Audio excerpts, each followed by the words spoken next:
Welcome to the last breakfast. Please enjoy the video. Start by assembling ingredients. 1 egg, 1/2 cup plain yogurt, 1 tablespoon granulated sugar, 1/2 teaspoon cinnamon, and a pinch of salt. Whisk them together until smooth and slightly frothy. A fork or small whisk works fine. Use 2 to 4 slices of day-old sandwich bread, about 1 inch thick. Stale bread soaks better.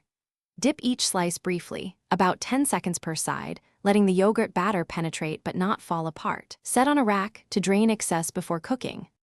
Heat a non-stick skillet over medium heat and melt 1 tablespoon butter until foaming.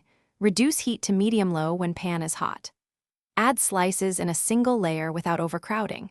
Cook 3 to 4 minutes per side until deep golden brown and a quick-read thermometer registers, about 140 degrees F in the center. Flip once, pressing gently with a spatula to ensure even contact. Avoid flipping repeatedly so the exterior crisps while the yogurt interior sets. Transfer to a warm plate and keep loosely tented.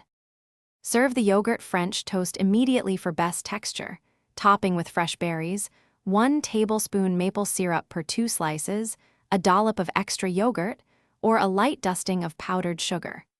If you must hold, keep cooked slices loosely tented in a 200 degrees F oven for up to 20 minutes to maintain crispness. Store leftovers airtight in the refrigerator for up to 2 days and reheat in a 350 degrees F oven for 5 to 8 minutes rather than microwaving.